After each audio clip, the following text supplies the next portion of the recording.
আজ আমরা ইনঅর্গানিকের class 12-এর last চ্যাপ্টারটা পড়ব, যেটা হচ্ছে এফ ব্লক মৌল।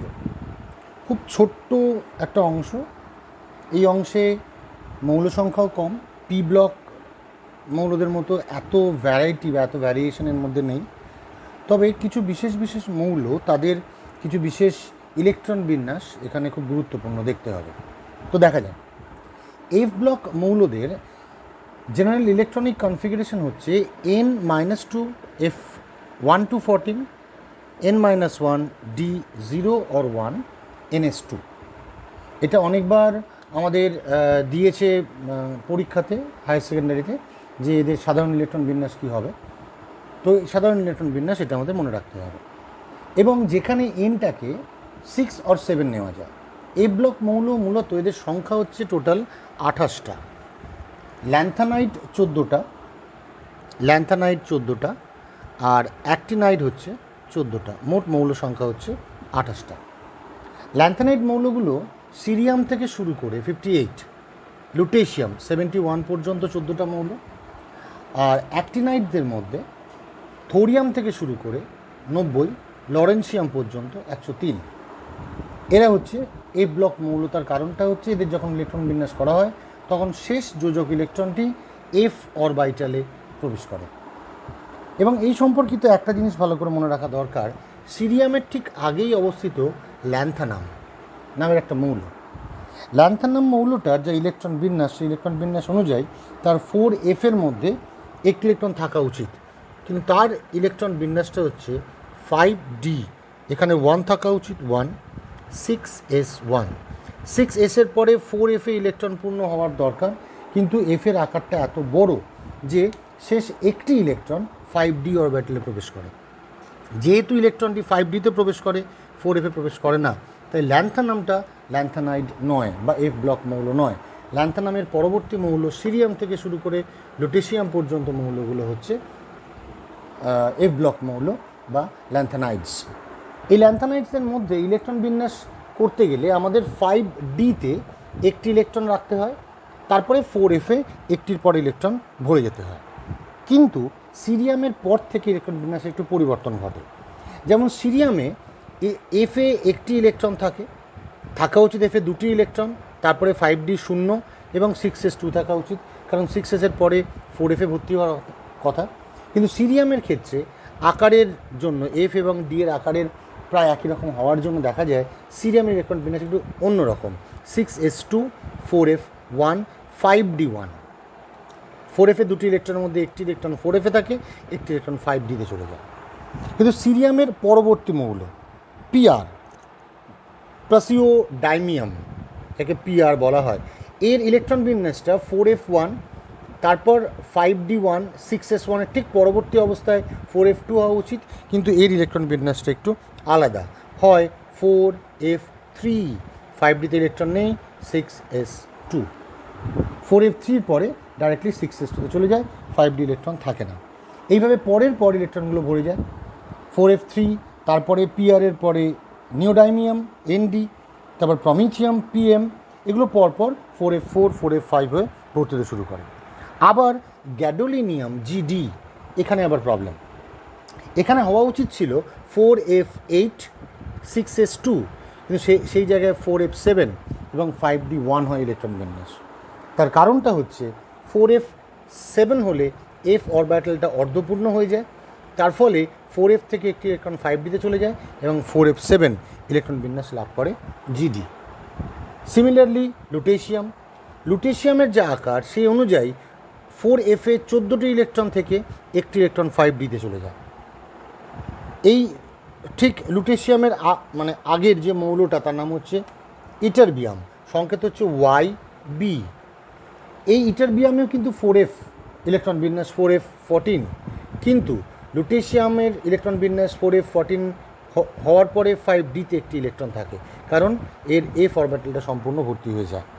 তাই ইটারবিয়ামের ইলেকট্রন বিন্যাস হচ্ছে 4f14 এবং 6s2, এবং তারপরে হয়েও লুটেশিয়ামের সংখ্যাটা ঠিক সেম, 4f14, 6s2, সঙ্গে একটি ইলেকট্রন যায় 5d-তে। তাই আমাদের ল্যান্থানাইড থেকে এই তিনটি ইলেকট্রন বিন্যাস ভালো করে জেনে রাখতে হবে। সিরিয়াম, গ্যাডোলিনিয়াম আর লুটেশিয়াম।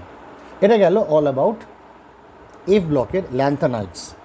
অ্যাক্টিনাইডসদের ক্ষেত্রেও ঠিক সেম কন্ডিশন দাঁড়ায়।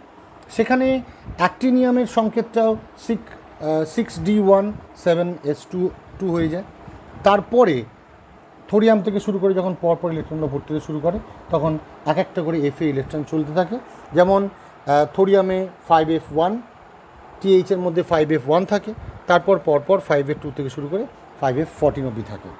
সেখানে 5f7 ক্ষেত্রেও ঠিক সেম ব্যাপার। কুরিয়ামের ক্ষেত্রে সেম কন্ডিশন হয়ে যায়, যেটাকে আমরা সিএম বলতে পারি। কুরিয়ামের ক্ষেত্রেও ঠিক সেম কন্ডিশন, 4f জায়গাতে 5f7 হয়, যেখানে 6d1 এবং 7s2 হয়। এই কটা ইলেকট্রন বিন্যাস আমাদের এফ ব্লক মৌল থেকে জানতে হবে। তাহলে আমরা জিনিসটা কী জানলাম? প্রথমে আমাদের জানতে হবে ইলেকট্রন বিন্যাস, সাধারণ ইলেকট্রন বিন্যাসটা কী, তারপরে কোন কোন মৌলগুলো আছে, cerium to lutetium, thorium to lawrencium, যেখানে এন এর মান কী জানতে হবে। নেক্সট যে মৌলগুলো আছে সেই মৌলগুলোর বিশেষ ইলেকট্রন বিন্যাস কার কার, ইম্পর্টেন্ট এই তিনটে, সিরিয়াম, গ্যাডোলিনিয়াম আর লুটেশিয়াম, তাদের ইলেকট্রন বিন্যাস জানতে হবে অর্ধপূর্ণ আর সম্পূর্ণ ভর্তি হওয়ার জন্য। এবং ল্যান্থানামের ক্ষেত্রে কী অসুবিধা, কী পরিবর্তন, সেটা আমাদের ভালো করে জেনে রাখতে হবে। এটা হচ্ছে আমাদের এফ ব্লক মৌলদের ইলেকট্রন বিন্যাস সম্পর্কিত যাবতীয় ব্যাখ্যা। এবার আসছি আমরা এফ ব্লক মৌলদের প্রপার্টি বা ধর্ম সম্পর্কে। এফ ব্লক এলিমেন্টদের যে ধর্মগুলো আমাদের পড়তে হবে তার মধ্যে মূল ধর্ম তিনটে, ল্যান্থানাইডদের হোক বা অ্যাক্টিনাইডসের হোক, মূল ধর্ম তিনটে: পারমাণবিক ব্যাসার্ধ, জারণ সংখ্যা আর চৌম্বক ধর্ম। এই তিনটে ধর্ম থেকেই প্রশ্ন আসে, তিনটে ধর্ম ভালো করে জানতে হবে। এবং এই তিনটে ধর্মের মধ্যে যে মূল জিনিসটা উঠে আসে তিনটে ধর্ম থেকে, সেটা হচ্ছে ল্যান্থানাইড সংকোচন। যাবতীয় প্রশ্ন এই ল্যান্থানাইড সংকোচন থেকেই আসে। প্রথম আসছে পারমাণবিক ব্যাসার্ধ। আমরা যত সিরিয়াম থেকে লুটেশিয়াম পর্যন্ত যাই না কেন, এফে ইলেকট্রনগুলো ভর্তি হচ্ছে 1 থেকে 14।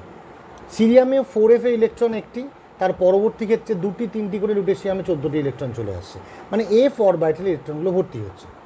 অর্থাৎ সিরিয়াম থেকে লুটেশিয়াম বাঁ দিক থেকে ডান দিকে যতই যাই, কক্ষ সংখ্যা সেম থাকে, কক্ষ সংখ্যা সেম, একই থাকে, কোনো পরিবর্তন হয় না। কক্ষ সংখ্যার কোনো পরিবর্তন না হওয়ার জন্যে এই মৌলগুলোর ক্ষেত্রে প্রোটন সংখ্যা বৃদ্ধি পাওয়ার জন্য, নিউক্লিয়াসে প্রোটন সংখ্যা বৃদ্ধি পাওয়ার জন্য যত বাঁ পাশ থেকে ডান পাশে যাব তত কার্যকরী nuclear charge, effective nuclear charge, কার্যকরী নিউক্লিয় চার্জ বেড়ে যায়। এই কার্যকরী নিউক্লিয় চার্জ বেড়ে যাওয়ার জন্য ভেতরের নিউক্লিয়াসের সাথে বাইরের কক্ষের আকর্ষণ অনেক বেশি হয়। সিরিয়ামের ক্ষেত্রে নিউক্লিয়াস, বাইরে 6টি কক্ষ, লুটেশিয়ামের ক্ষেত্রেও নিউক্লিয়াস, বাইরে 6টি কক্ষ। কিন্তু সিরিয়ামের প্রোটন সংখ্যা যা, তাতে লুটেশিয়ামের প্রোটন সংখ্যা অনেক বেশি, তার জন্য আকর্ষণটা বেশি। ফলে যত বাঁ পাশ থেকে ডান পাশে যাওয়া যায় তত কক্ষ বা আয়তন, পারমাণবিক ব্যাসার্ধ ল্যান্থানাইডদের কমতে থাকে।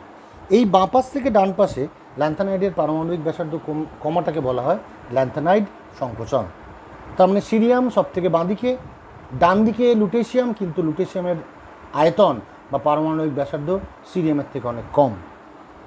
এই ল্যান্থানাইড সংকোচনের কিছু এফেক্ট আছে বা কিছু প্রভাব আছে। কী প্রভাব? প্রথম প্রভাবটা হচ্ছে, আমরা যদি ল্যান্থানাইড সংকোচন ল্যান্থানামদের বা ল্যান্থানাইডসদের ক্ষেত্রে দেখি, তাহলে এই সংকোচনের জন্যে 6th পিরিয়ডে যে ল্যান্থানাইডসগুলো আছে তাদের আকার, তাদের ওপরে 6th পিরিয়ডে, ষষ্ঠ শ্রেণীতে 6th পিরিয়ডে যারা আছে ল্যান্থানাইডসগুলো যারা আছে, আর তার ওপরে যে 5th পিরিয়ডে যারা আছে, দেখা যায় 5th পিরিয়ডে যে মৌলগুলো আছে সেই মৌলগুলোর সঙ্গে 6th পিরিয়ডের ল্যান্থানাইডসদের আয়তন অনেকটা সেম হয়ে যায়। যদিও ষষ্ঠ পর্যায়ের মৌলের আয়তন বেশি হওয়া উচিত পঞ্চম পর্যায়ের মৌলগুলো থেকে, কিন্তু ল্যান্থানাইড সংকোচনের জন্য পঞ্চম পর্যায়ের মৌলগুলো ষষ্ঠ পর্যায়ের মৌলগুলোর সাথে তাদের আয়তন অনেকটা সমান হয়ে যায়। ফর এক্সাম্পল, জার্কোনিয়াম আর হফনিয়াম এই দুজনের আয়তন সমান, অলমোস্ট সেম বাট সমান। তার কারণটা হচ্ছে জার্কোনিয়াম আর হফনিয়াম এরা দুজনে, একজন থাকে পঞ্চম পিরিয়ডে, যেমন জার্কোনিয়ামটা ZR থাকে 5th পিরিয়ডে, আরেকজন থাকে ষষ্ঠ পর্যায়ে ল্যান্থানামের পরে 14টি ল্যান্থানাইটস, তারপরেই থাকে হফনিয়াম, মানে ষষ্ঠ পর্যায়ে। অর্থাৎ হফনিয়ামের আয়তনটা জার্কোনিয়ামের থেকে বড় হওয়া উচিত, কিন্তু দুজনের আয়তন পরস্পর সমান। কারণটা কি? কারণ ল্যান্থানামের পরেই যে মৌলগুলো আছে, যে 14টা মৌল আছে যাদের পরে হফনিয়াম, সে মৌলগুলো সংকুচিত হয় ল্যান্থানাইট সংকোচনের জন্য। ফলে লুটেশিয়ামের পরবর্তী যে হফনিয়ামটা আছে, হফনিয়ামের আকার ছোট হয়ে যায় এবং তার সাথে জার্কোনিয়ামের আয়তনটা সমান হয়ে যায়। এই সেম জিনিস একই রকমভাবে আয়তন যাদের মধ্যে সমান তাদেরকে দেখে নেওয়া যাক। যেমন নিওবিয়াম, তার সঙ্গে ট্যান্টালাম, যেমন সিলভার, তার সঙ্গে গোল্ড, যেমন ক্যাডমিয়াম, তার সঙ্গে মার্কারি। এই মৌলগুলো একজন পঞ্চম পর্যায়, একজন ষষ্ঠ পর্যায়, কিন্তু এদের আয়তন তথা রাসায়নিক ধর্মের অনেক সাদৃশ্য দেখতে পাওয়া যায়। তার কারণটা হচ্ছে এই ল্যান্থানাইড সংকোচন। প্রথমে এই ল্যান্থানাইড সংকোচনের ব্যাখ্যাটা দিলাম, এবং এই ল্যান্থানাইড সংকোচনের জন্যেই এই বিভিন্ন মৌলগুলোর বিভিন্ন পর্যায় হওয়া সত্ত্বেও আয়তন সমান এবং এদের রাসায়নিক ধর্মটা অনেকটা একই রকম। এবং এই ল্যান্থানাইড সংকোচনের জন্যে আরও একটি ধর্ম দেখা যায়। কী ধর্ম? যে ল্যান্থানাইড সংকোচনের জন্য সিরিয়াম +3 থেকে লুটেশিয়াম +3, মানে আয়ন্সগুলো যত আমরা সিরিয়াম থেকে লুটেশিয়াম পর্যন্ত যাব, তত তাদের প্রপার্টি, মানে কোভ্যালেন্ট প্রপার্টির মান এটা, মানে তাদের সমযোজী ধর্মটা বাড়তে শুরু করে। এবং যত সিরিয়াম থেকে লুটেশিয়ামের দিকে যাচ্ছি, সমযোজী ধর্মটা বাড়ছে বলে এদের বেসিক প্রপার্টি, এদের হাইড্রক্সাইডদের বেসিক প্রপার্টি কমতে শুরু করে দেয়। তার জন্য বলে যে সিরিয়ামের যে হাইড্রক্সাইড CeOH3, এর বেসিক প্রপার্টিটা লুটেশিয়াম LuOH3 অপেক্ষা অনেক বেশি। যদিও বাঁ পাশ থেকে ডান পাশে গেলে মেটালিক প্রপার্টি বেড়ে যাওয়ার জন্য বেসিক প্রপার্টিটা বাড়া উচিত, কিন্তু বেসিক প্রপার্টিটা কমে যায়। এটা হচ্ছে আমাদের ল্যান্থানাইড সংকোচন সম্পর্কিত যাবতীয় ব্যাখ্যা। তো পারমাণবিক ব্যাসার্ধ সম্পর্কে আমাদের এটুকুই জানতে হবে। নেক্সট হচ্ছে এর মধ্যে যে জিনিসটা পড়তে হবে সেটা হচ্ছে অক্সিডেশন স্টেট বা জারণ সংখ্যা। ল্যান্থানাইডদের সাধারণত 3টি জারণ সংখ্যা আছে, +3, +4, আর একটা জারণ সংখ্যা +2। স্থায়িত্ব ডিপেন্ড করে তাদের ইলেকট্রন বিন্যাসের উপরে। ফর এক্সাম্পল সিরিয়াম +4 এর যদি আমরা ইলেকট্রনিক কনফিগারেশন দেখি, দেখব F0, মানে 4f0 কনফিগারেশন। ইলেকট্রন বিন্যাস ছিল 4f1, 5d1 ছিল, 6s2 ছিল, 4টে ইলেকট্রন বেরিয়ে যাওয়ার জন্য 4f0। কিন্তু যেহেতু 4f আর 5dর মধ্যে খুব বেশি এনার্জি গ্যাপ নেই, তাই সহজেই 5dতে ইলেকট্রন প্রবেশ করতে পারে। তাই দেখা যায় সিরিয়াম একটি ইলেকট্রন গ্রহণ করে সহজে সিরিয়াম +3তে রূপান্তরিত হতে পারে, সিরিয়াম +3। কিন্তু সিরিয়াম +4 ওটা স্টেবল স্টেট, কিন্তু সিরিয়াম সহজে সিরিয়াম +3তে রূপান্তরিত হয়। এই জন্য বলা যায় যে সিরিয়াম +4 যেহেতু ইলেকট্রন গ্রহণ করছে, এটা একটা গুড অক্সিডাইজিং এজেন্ট, মানে জারক।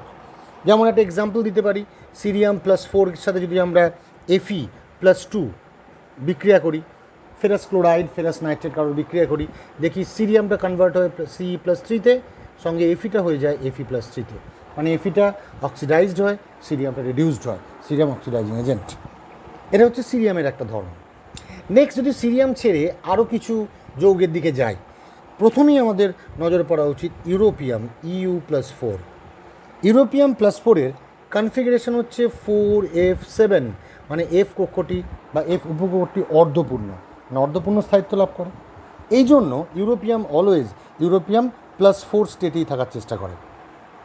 অন্যদিকে যদি আমরা ইটারবিয়ামকে দেখি, YB, তার +2 স্টেটকে দেখি, +2 স্টেটে তার কনফিগারেশন হচ্ছে 4f14। তার মানে YB যদি 4f +2তে যায়, তাহলে 4f14 রূপান্তরিত হয়। তার জন্যে ইউরোপিয়াম যদি আমরা +2তে রাখতে যাই, সে ইজিলি কনভার্ট হবে +4-এ, মানে ইউরোপিয়াম +2 ইজিলি জারিত হবে, মানে এটা হচ্ছে নিজে জারিত হচ্ছে বলে একটা রিডিউসিং এজেন্ট বা বিজারক, রিডিউসিং এজেন্ট বা বিজারক। অন্যদিকে যদি আমরা ইটারবিয়ামকে দেখি, ইটারবিয়াম যদি +4 স্টেটে থাকে, তাহলে সবসময় সে চেষ্টা করে +2তে রূপান্তরিত হতে, তার জন্য এটা একটা হচ্ছে অক্সিডেন্ট বা জারক। এই জন্যে ইউরোপিয়াম +2 বিজারক, কারণ তার +4টা স্টেবল, আর ইটারবিয়াম +4টা হচ্ছে জারক, কারণ তার +2টা স্টেবল। এই তিনটে প্রশ্ন আমাদের অক্সিডেশন নাম্বার নিয়ে এখানে পড়ে নিতে হয়। এটা হচ্ছে সিরিয়াম +3 রূপান্তরিত হয়ে যায় +4 স্টেবল হওয়া সত্ত্বেও, কারণ 4F আর 5Dর মধ্যে খুব বেশি এনার্জি গ্যাপ নেই। ইউরোপিয়াম +2 যদি রাখা হয় সেটা +4-এ কনভার্ট হবে, কারণ অর্ধপূর্ণ স্থায়িত্ব, আর ইটারবিয়াম +2-তে থেকে যাবে, কারণ তার F অরবিটালটা সম্পূর্ণ ভর্তি হয়ে যায়। এটা হচ্ছে জারণ ধর্ম সম্পর্কে যাবতীয় জিনিস। নেক্সট আর লাস্ট ধর্ম ল্যান্থানাইট বা অ্যাক্টিনাইট, সেটা হচ্ছে চৌম্বক ধর্ম। ল্যান্থানাইট বা অ্যাক্টিনাইট মৌলগুলোর মধ্যে কিছু চৌম্বক ধর্ম দেখতে পাওয়া যায়, এবং সেই চৌম্বক ধর্মের কারণটা হচ্ছে F অরবিটালে উপস্থিত আনপেয়ার্ড ইলেকট্রন। আমরা জানি চৌম্বক ধর্ম বা কোনো মৌলের চৌম্বক ধর্মটা সম্পূর্ণ নির্ভর করে তার আনপেয়ার্ড ইলেকট্রনের উপরে। যত বেশি আনপেয়ার্ড ইলেকট্রন থাকবে তত তার চৌম্বক ধর্মটা বাড়বে। আমরা সাধারণত চৌম্বক ধর্মটাকে এই সূত্র দ্বারা ব্যাখ্যা করতে পারি, √4s × s+1 + l × l+1। এটা কি? এসটা হচ্ছে স্পিন কোয়ান্টাম নাম্বার, ক্লকওয়াইজের জন্য +½ অ্যান্টি ক্লকওয়াইজের জন্য -½ আর এলটা হচ্ছে অরবিটাল কোয়ান্টাম নাম্বার বা অ্যাজিমুথাল কোয়ান্টাম নাম্বার। যেটা হবে সেটা বসাতে হবে।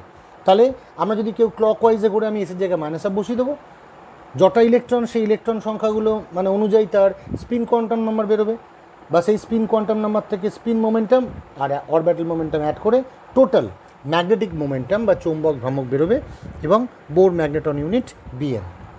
যদি স্পিন অনলি ম্যাগনেটিক মোমেন্টাম বের করতে বলে, মানে শুধুমাত্র ঘূর্ণন সংক্রান্ত সূত্র আমরা জানি n × n+2। যদি কারোর F অরবিটালে 3টি ইলেকট্রন আনপেয়ার থাকে, এনের জায়গায় 3 বসাবো, তার ম্যাগনেটিক মোমেন্টাম বা চৌম্বক ভ্রামক বেরিয়ে যাবে।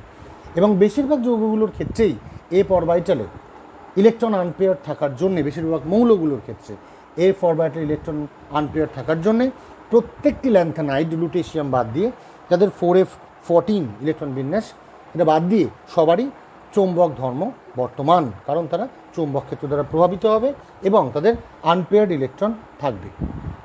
এটা হচ্ছে ল্যান্থানাইটদের সম্পূর্ণ ধর্ম। আমরা যদি এবার অ্যাক্টিনাইটদের ধর্ম দেখি, এর মধ্যে কোনো ডিফারেন্স নেই ল্যান্থানাইট অ্যাক্টিনাইটের মধ্যে। ল্যান্থানাইটদের ক্ষেত্রে যা জেনারেল ইলেকট্রনিক কনফিগারেশন, অ্যাক্টিনাইটদের ক্ষেত্রেও সেম। শুধু আগে যেটা আমরা বললাম থোরিয়াম থেকে লরেন্সিয়াম, এরা অ্যাক্টিনাইটস এবং এ ব্লক মৌল।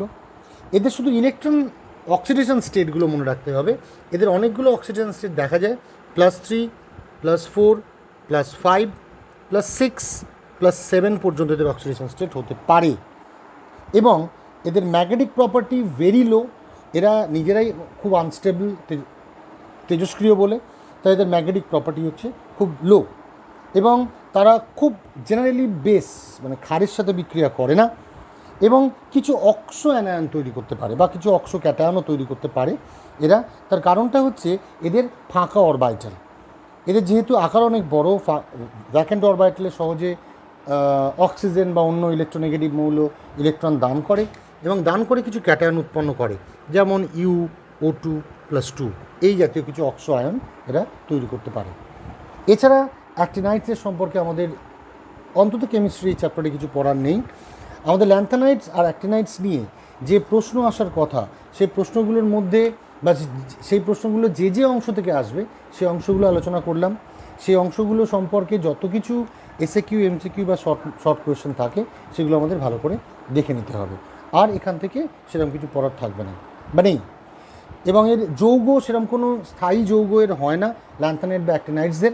ল্যান্থানাইটদের বিরল মৃত্তিকার মৌল বলে, মানে এদের সহজে পাওয়াও যায় না, তাই এদের যৌগ সংখ্যা খুব কম, এবং সব যৌগেরই প্রায় একই রকমের ধর্ম হওয়ার জন্যে এদের সেই যৌগগুলোর মধ্যে খুব রাসায়নিক পার্থক্য করা খুব মুশকিল, সহজে রাসায়নিক পার্থক্য করা যায় না। এটা হচ্ছে আমাদের অল অ্যাবাউট F ব্লক মৌল।